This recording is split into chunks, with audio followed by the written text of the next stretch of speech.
Time to color. It's time for Beyond the Lines. My name is Sarah. I'm the artist behind Pinselgeschichten, and today I'm gonna color again.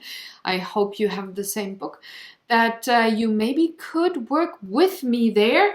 Today, again, I'm going to work in the Outlander book. I started the second page in this book last week with a tone with a base coat of Inktense pencils, and today I'm going to intensify things in the foreground and also work on details with colored pencils, the polychromos. So Claire has to have some color in her dress. She has to have detail here on the little flowery pattern and stuff, so I'm going to work with that, and you can find out what the major difference happens when you color with colored pencils over something, in this case it being ink. Join me here and enjoy. Welcome back. Here we are. So last week I showed you how to have the crinkly page with the Inktense pencils, but don't worry, like I also said last week, I'm gonna put the polychromos on top, and then I have an uncrinkled page, or mostly uncrinkled page. It's well, it's the thing with water. If you put it down onto paper, things will crinkle, but things will get better when you put colored pencils on top. So the plan for today is to very, very lightly intensify all the things in the foreground. So tree, Claire, the stones, the grass here, and only ever so slightly in the background. Very, very slightly, hardly noticeable. And I want to convey depth here. That is what I told you I would like to do. So I'm going to zoom in a lot today, because I want you to see what I'm doing here, and you know the complete page, so you probably know where I am with things. So let's color Claire first, right?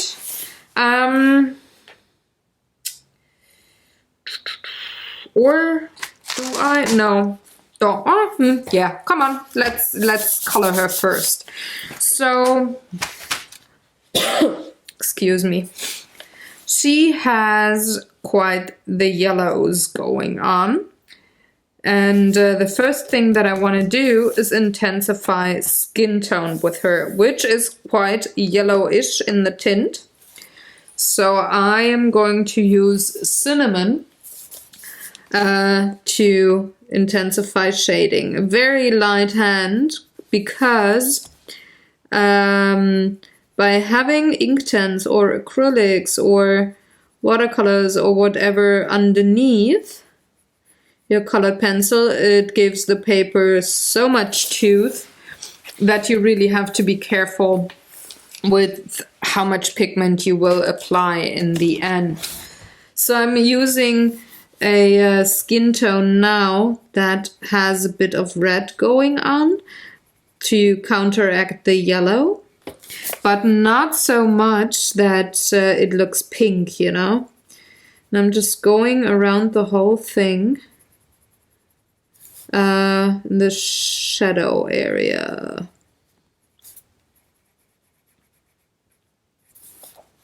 Just intensifying colors and light and shadow there.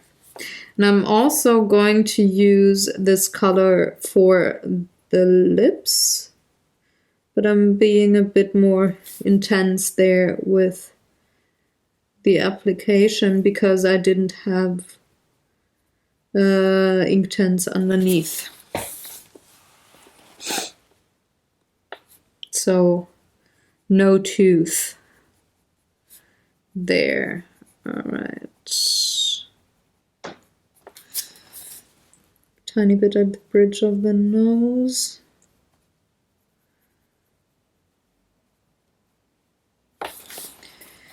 And Though us in the YouTubes, we hardly ever turn our books while we color. Well, we just don't do that because it makes it easier to film. We don't turn things. But if you work at home, turn things. It makes it so much easier to have the right way to color or shade something without it being super awkward on your wrists and stuff. Right, I need a bit darker here. It was maybe a bit too dark. Let's go with ivory to counteract.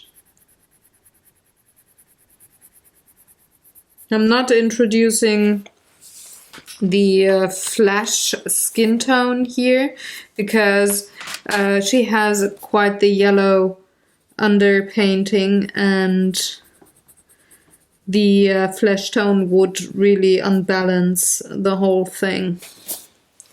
So ivory works better in that regard. Okay, so face is pretty much done, at least for now. So I can go for the arms. Now I'm again very, very lightly just intensifying the darkest shadows. I'm not gonna put colored pencil everywhere. Just where the darkest shadows are. And for the rest I'm gonna introduce ivory here and just color solidly over the whole thing. It doesn't cover up the ink tints, but it smooths out this cinnamon, and it also flattens the paper again. So you could also do this with a colorless blender. I don't have any, so I'm going for very light tones that I'm going to introduce into other parts of the painting or the page anyway. You can now guess very wildly where that might be. I'm giving you a hint. It's the dress.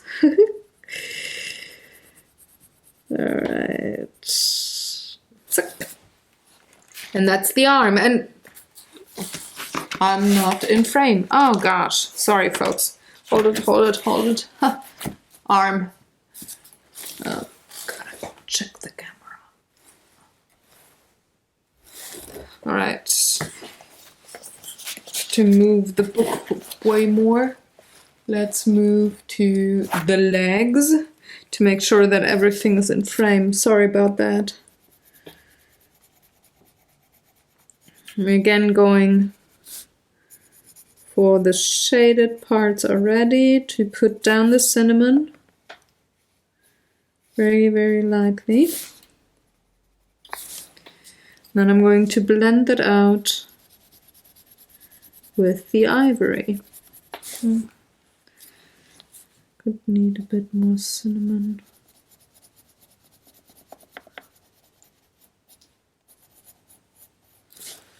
Alright, now it needs more cinnamon here, just to counteract the white part there.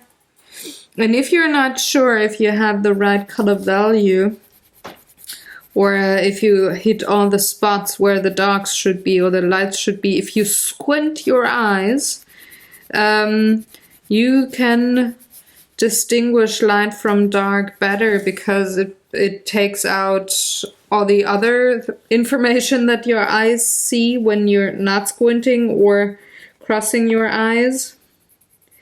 So I like to squint or cross my eyes just for a split second to see if I'm correct with my values, and that helps quite a bit.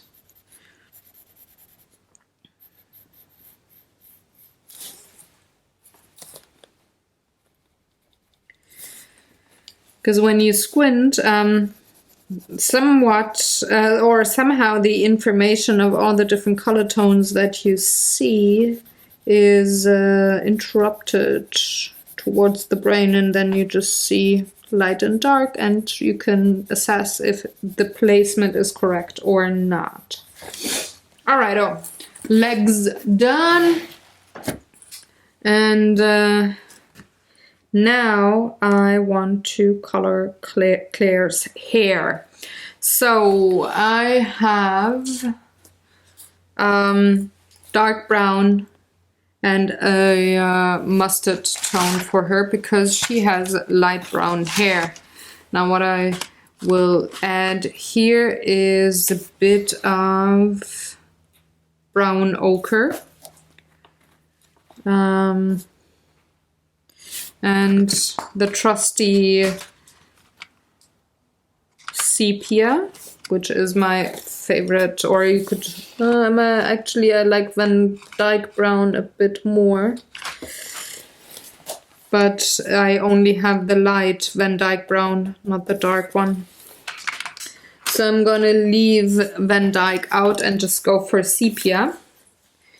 And with these two colors, I'm going to intensify her hair and also color in her eyebrows, which I didn't do yet. So let's have some. I'm leaving some parts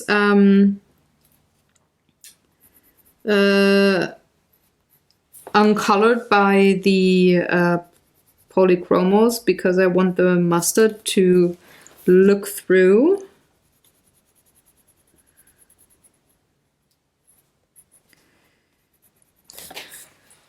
I need a bit darker here, for example, because, well, shadow.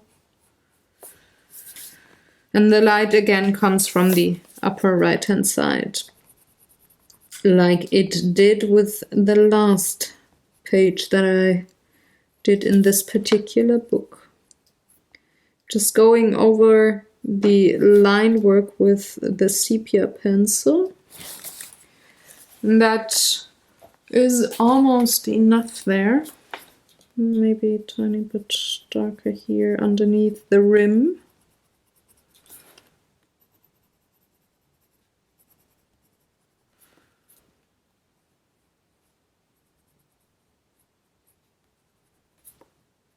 Yep, there you go.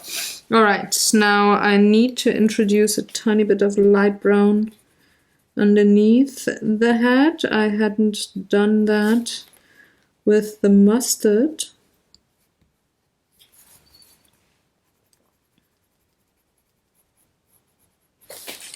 And now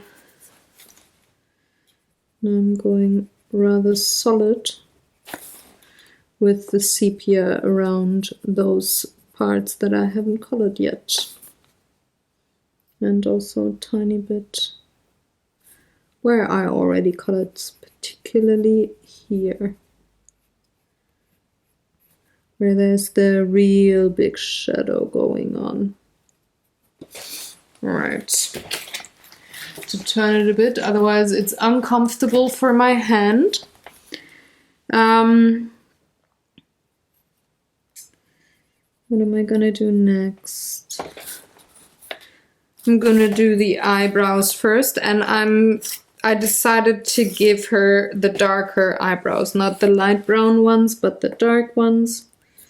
So I'm just gonna add a solid pigment here. Need a bit more.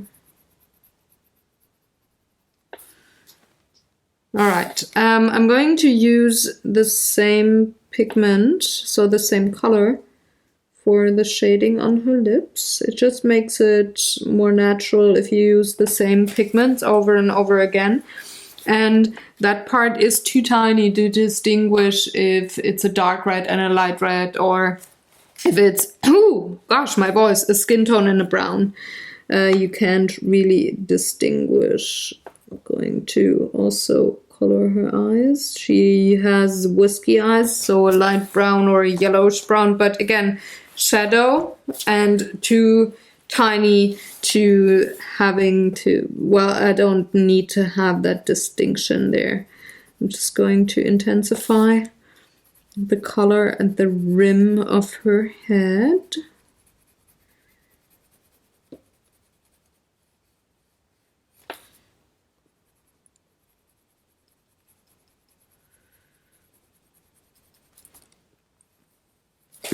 And now I have to introduce a new color. And I'm going for, am I going to go for light ochre? Where am I going to go for the green gold? Let's go green gold. Let's go wild. One of my favorite colors, and I had to order a new pencil of that. So the mustard will be paired with the yellow gold.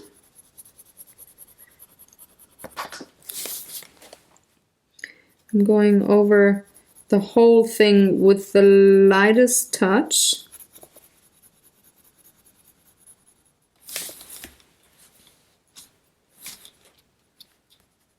Because again, I want to get rid of the crinkles, but I don't want to have solid pigment down there and not being able to distinguish where the lights and the darks are. Gonna leave out a tiny space. I'm gonna add ivory to that, but first need to intensify pigment at the rim.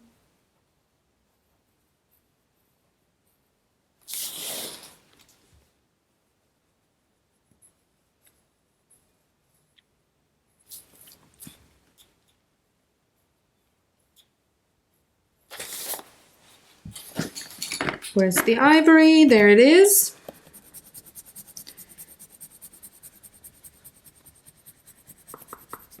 There we go. But I now need to choose another color for the darkest of darks, because here the hair and the rim has the same intensity and the same color, but I want a bit more of the dark going on there. So for one, I want it more yellow.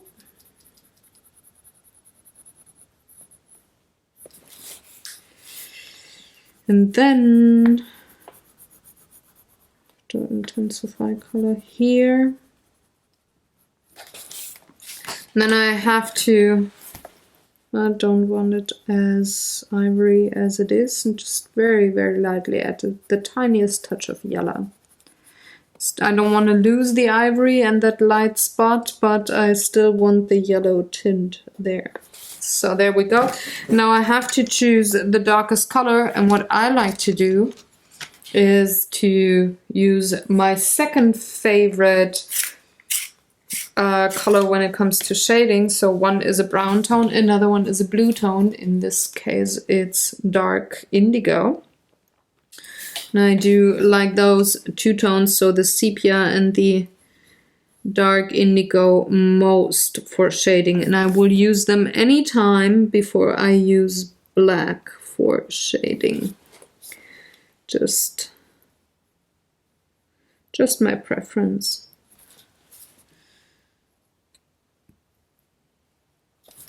All right. There is Claire. She needs to have an earring.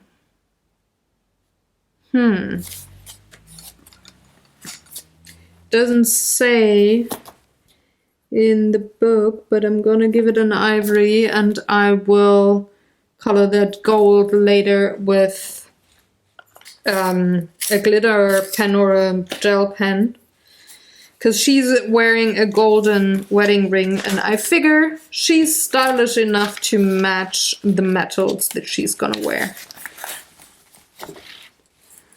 Alrighto. Just have it light enough for the pigment to show. Now for the gloves. Going to use the same green gold that I also used for the hat, and I'm just intensifying the shading.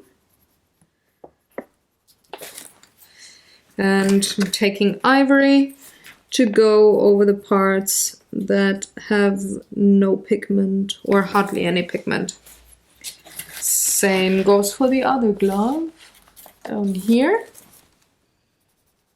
Just intensifying some of those lines.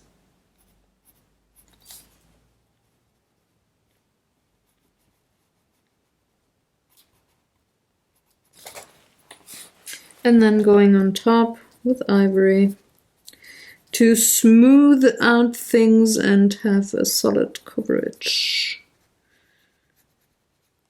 There we go. Shoes done. Hand shoes. That's the German lesson of the day. Handschuhe are gloves, so it's actually a hand shoe in German. What next? Let's go for her wristwatch. She's very stylish, so she's gonna have a brown one.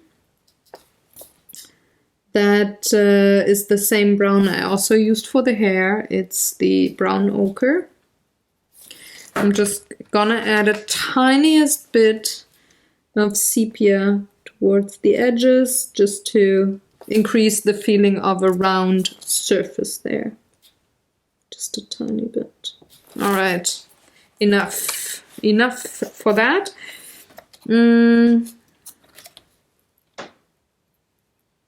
Before I go to the dress, I will color her shoes and then take care of the dress.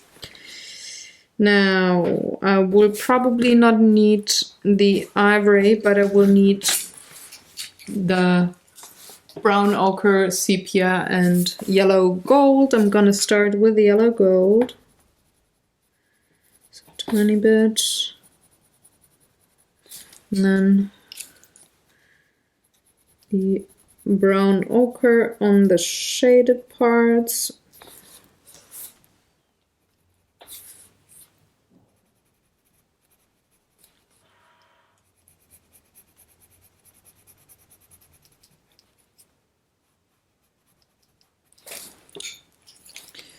Those squiggly lines say highlight.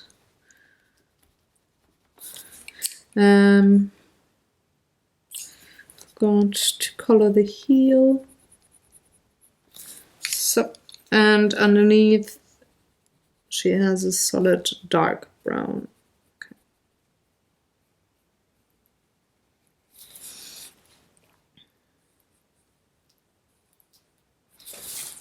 Shoes done. Oh, well, no, not yet. Need to add a bit of pigment there. All right, now on to the dress. What I want to do first is color all of the little flowers there, and then I want to shade it. I am going to choose a color for the flowers first. No, that's too light.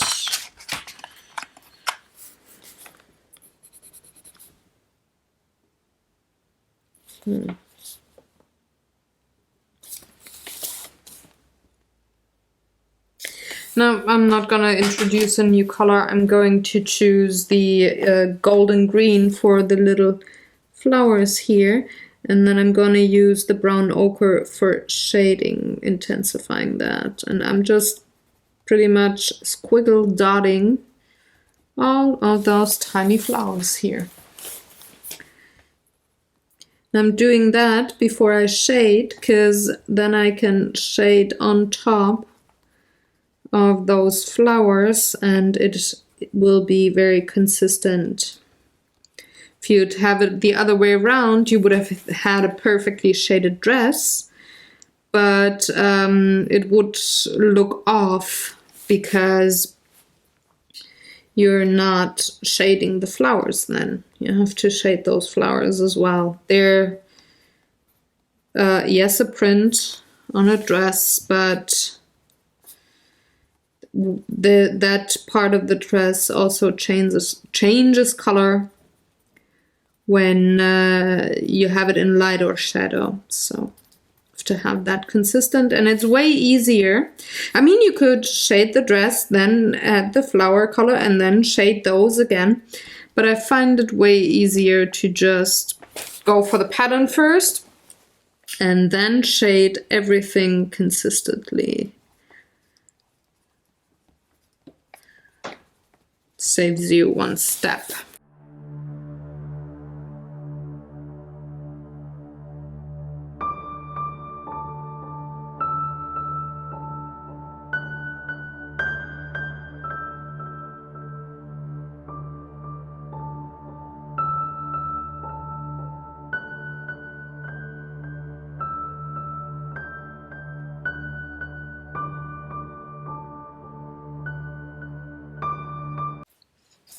All right, now I got the pattern down.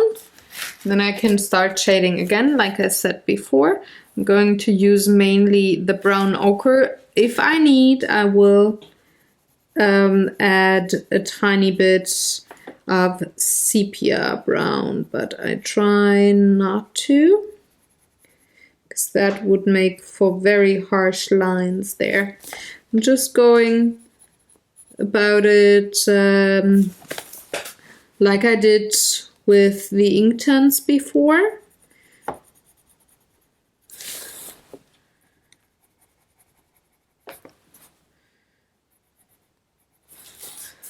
Just working with the lines that were already put down by the person who drew that page. No, well, not the page, the artwork on this page.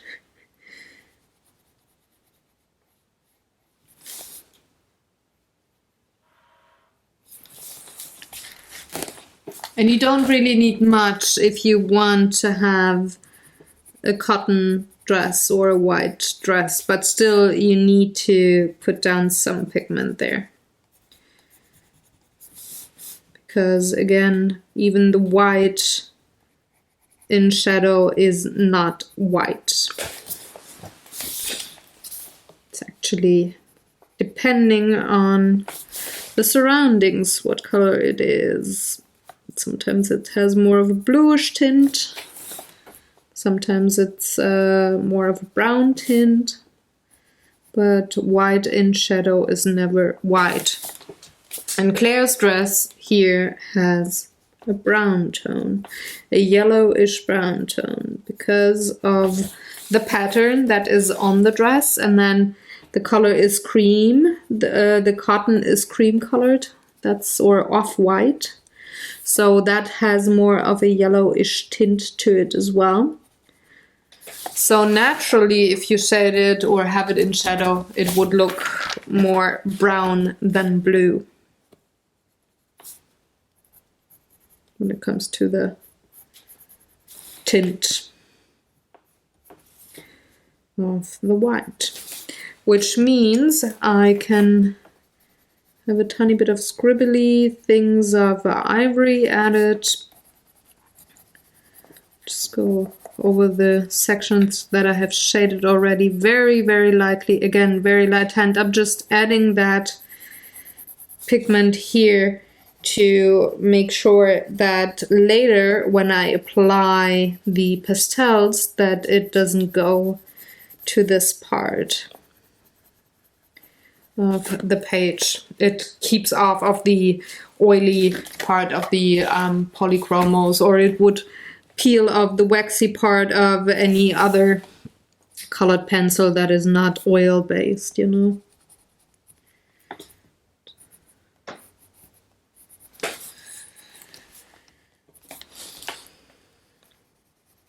Tiny bit of shadow underneath her hand.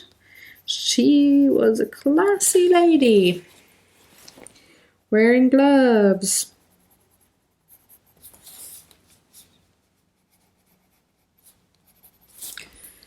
Then going with her hip and waist area first. And again, the light comes from the upper right, so I have to shade this section here, like the waistline and the hip line of Claire on the right-hand side of her, so left-hand side of the page, a bit heavier because light is coming from this way. Which means the shadow creeps here in those creases of the dress.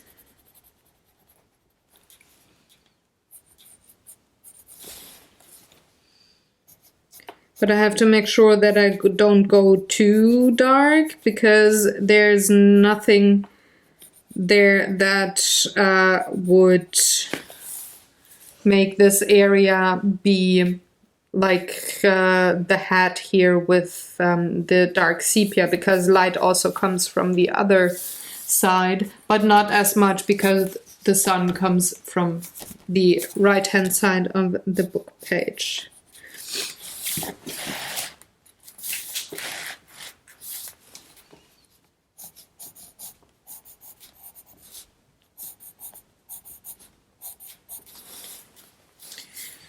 Right, shading down here.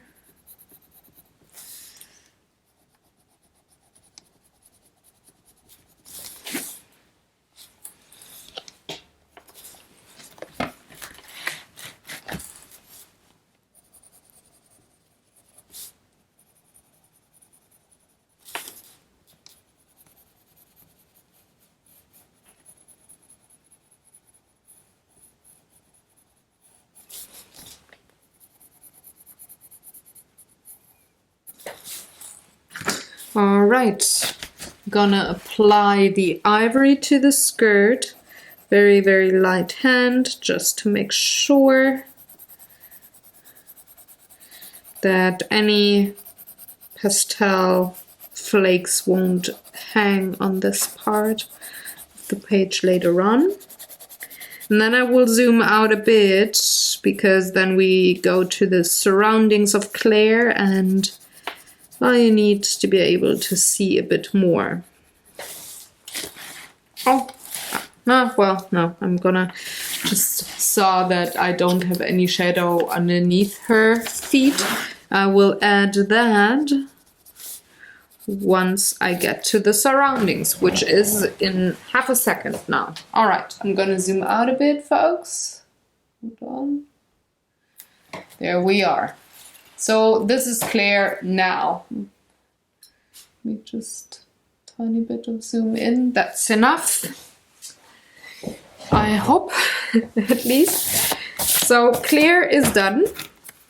I'm just gonna add a bit of gold to her with a glitter pen at the end. But what I want to do now is shade the stones. Now, I do have quite a bit of natural shading already going on with the Inktense, so I don't need much. I would use only the indigo pencil for a tiny bit of shading maybe, but I need a bit of shadow on the green, on the moss. That's the only thing I need to shade. And I'm gonna go for what green am I gonna go for? Is this a nice one? Yeah, tiny bit too cold. I'm just testing on my paper here.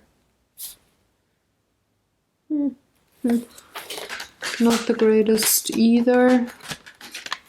Maybe just... Yep. Is it that one? No, it's not. Not really. Let's see. Oh, it's too cold as well. Yeah, that's the one. So just tested on the cardstock that I'm using behind the paper. So we do have olive green, yellowish for the moss, and I'm going to take indigo for the for the stone if I need it. So since again I'm left-handed, I'm starting on the right-hand side and then move towards the left-hand side, and I'm just intensifying the lower parts of the mossy areas. And I don't want this to be super smooth. I want this to have a bit of texture, because moss has texture, words. And I also don't want to cover up everything that I have put down with the Inktense, because I think the coverage there is pretty good already. But I just want to intensify some of the areas, the really dark shaded areas have pigment there. The line work that is put down for this particular page really helps with where shading goes. It's really natural and easy to color that particular page here. And you can see how few parts of pigment there on a page make a difference when it comes to shading and making things look alive, look closer to the viewer. But just how Claire is colored with the warm colors that do look rather bright in comparison to all the greens and blues in the background. She moves like a meter or two into the foreground automatically. And that is something, if you then intensify more areas of the part or the person that is closest to the viewer, in this case Claire, I put quite a bit of work down to intensify every little thing about her, it being the dress, the shoes, every little inch of her is colored with colored pencil on top somehow. So she's gonna pop into the foreground quite a bit, and also in front of the stones, because here on the stones I did just intensify the moss to make that pop on top of the stone, but not towards Claire. And I'm just adding some squiggly lines here, or going over the squiggly lines that were already colored or drawn onto the page. But I'm not gonna add a whole lot of pigment to move the stones to the foreground. That's all that I'm gonna do. You can see how, excuse me, the moss really looks to be on top of the stone rather than here on the left-hand side. That looks like the green is not on top of the stone, but part of the stone, like a discoloration. So for those down here, for those tiny stones, I'm just adding a tiny bit of indigo. That's that. Not much more needed. And I'm going about it like I did with this stone. I'm going about it with the other two stones, meaning I have to find the mossy parts. This is tree, tree, tree. Here are the mossy parts. Shade. Intensify the pigment that I have already put down with the Inktense, and they are really vibrant and bright, as you saw. I just added very little pigment in the first place so that they don't look too comic-y on this particular coloring page here. I still want this to look quite natural, as if it could be the 1940s. So that's all about the moss. Now I'm just looking for the lines that were already printed there. Just doing a bit of the indigo, which makes the stones move away from that part to the side here, but it doesn't pop them towards the viewer as much as Claire is.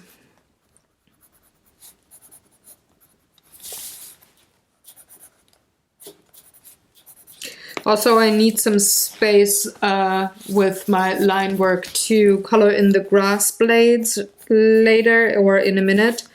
So I cannot intensify everything with colored pencil on the stones. Otherwise, it would be very difficult to have the grass before the stones, you know.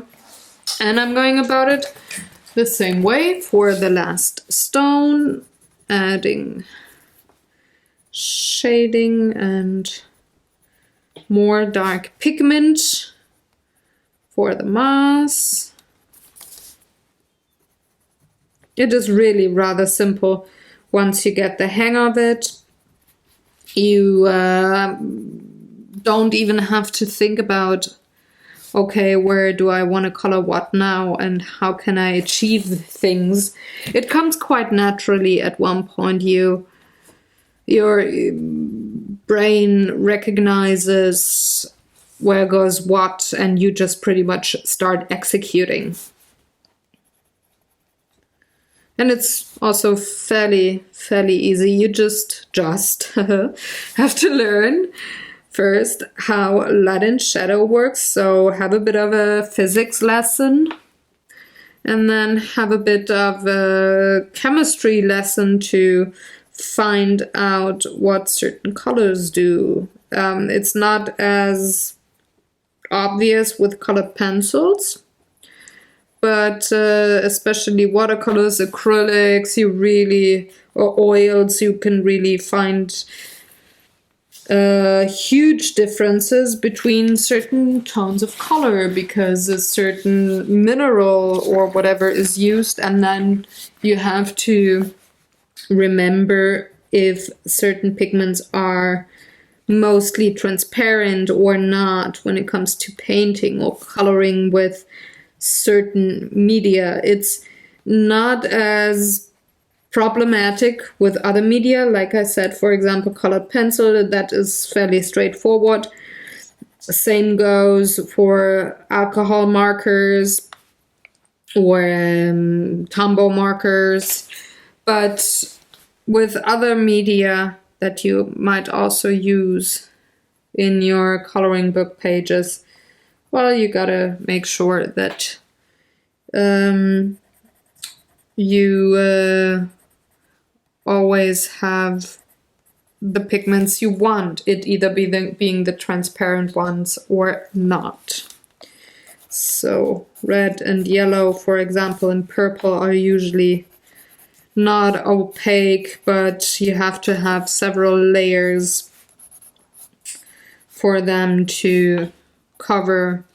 But red, purple, and blue do stain papers quite a bit. Yellows don't. They sit more on top of the paper rather than seeping in, things like that. That's very valuable to know when you need to, well, repair things like mistakes or something, or you would just want to go for certain effects. So let's give this sucker here a bit of shading, rather heavy one, because he's sitting behind the other stone. And then I just have to add a bit of pigment here. I'm not gonna shade this area yet because I want this to be rather bright, as I want to have grass there. Okay. Ta-da, and ta-da. And the last stony bit. Ta-da! All right. So that's that already. Done. Stones are done. Now I just need to have the grass, the flowers, and the tree. And then the foreground is done. Just need to have the mid-range adjusted then, and then we can go to the background. But mid-range and background, I'm gonna do that in a separate video next week. I'm just finishing up the tree and the grass for now. So let's go with grass first, because it's just a bit easier. So I need something for the flowers. Need a color there. Do I want this one? A bit too heavy maybe. Whoop. Don't want the flowers to outshine clear. Okay, it's gonna be the dark cadmium yellow for the flowers, and now I'm going to one of my go-to colors for the grass, which in this case is earth green yellowish. It's like a lime green almost. And for the trees I'm gonna check in a moment. So let's go with the flowers first. Just putting them down rather with a heavy hand. Pigment on top.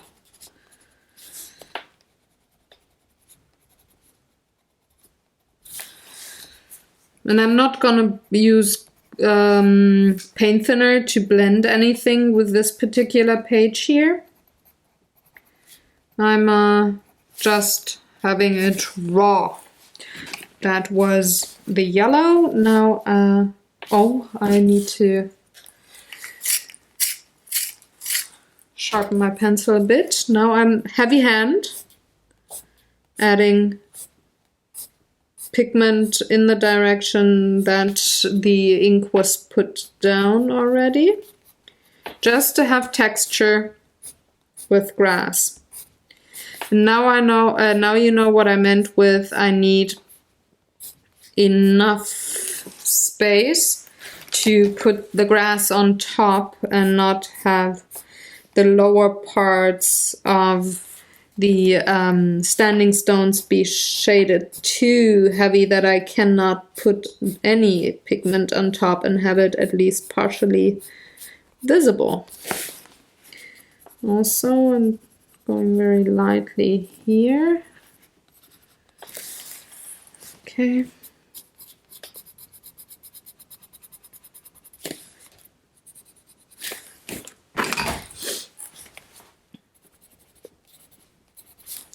Gonna take care of the shadow underneath Claire's feet in a minute. Gonna leave that section alone for now and not color there yet. Gonna do that in a minute, like I said. That gives quite a bit of wildlife texture here.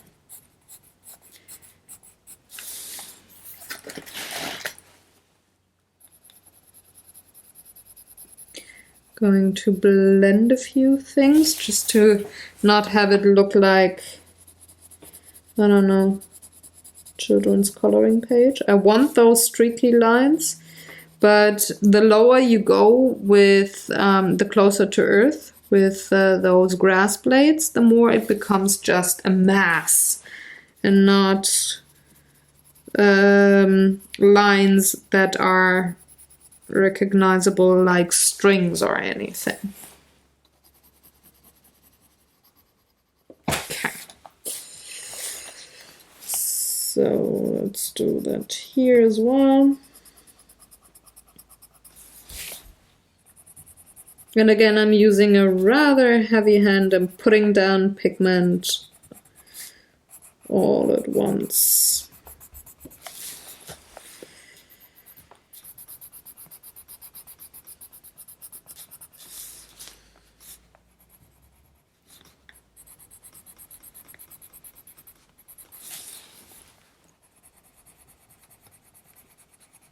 For the shading or blending parts like here, I'm going with a lighter hand. But for those grass blades, like I said, I'm going with a rather heavy hand to put down the pigment. Okay.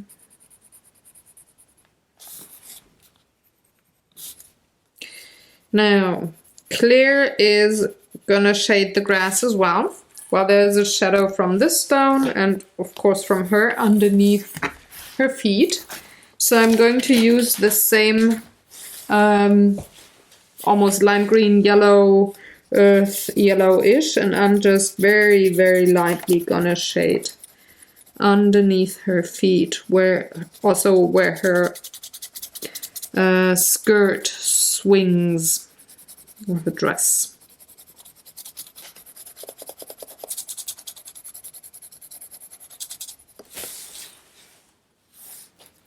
A bit more. So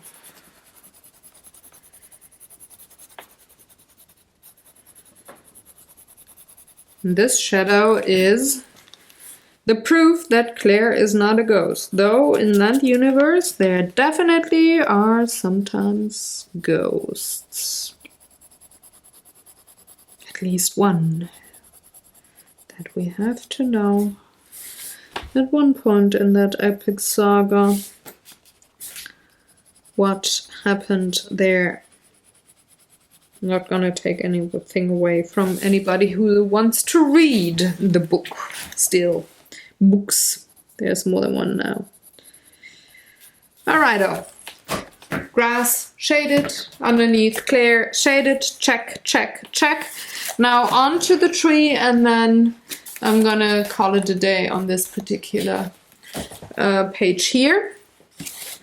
Now I need a bit of a darker green for the leaves.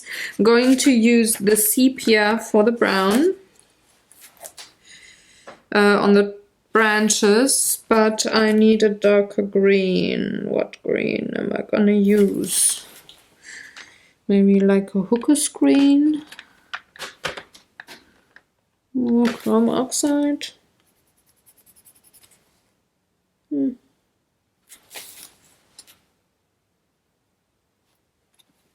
Chrome oxide it is. That was easy. Alright, but branches first. Again, I'm going in with the sepia brown that I already used, and I'm going just over the lines that are already drawn in by the illustrator. Just make it rather simple there. But I'm also making sure that I do have a consistent shading going on in regards to where does the light come from, where does it hit the tree. So lower part here. So these branches go out into the depth of Craigh. So the if you would have a scenery, the tree trunk would be towards here, so closer to us, maybe even behind us, and the branches stretch out to the stones here. That is why I do shade them like this. And it just needs a tiny bit by having the Inktense down underneath. I don't need much to add a bit of depth and perspective there. It's almost only shading the lower parts of the branches and some of the right hand side, and then you're pretty much done. Okay. Very simple. And the eye of the observer or the watcher, the viewer, makes the rest and sends the appropriate signals towards the brain.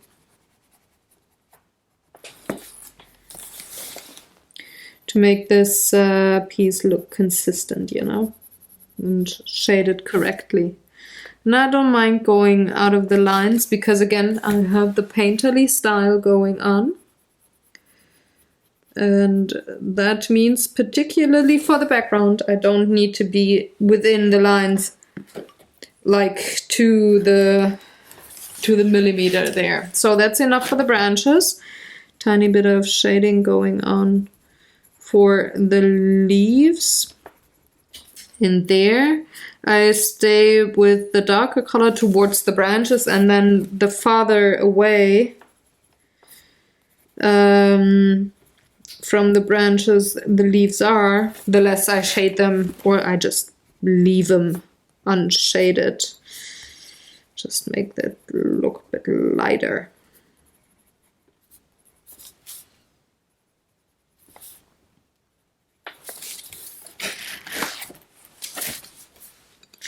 And it's not really much that you need to add, because again, trees of that kind are color blobs, at least the leaves there. Don't need to have every single one shaded on its own, because that actually would look weird. Weird. Just can see them as a bigger entity of color, pretty much. Makes things so much easier, and it still looks very natural to the eye and correctly shaded then. It's amazing what your brain does for you.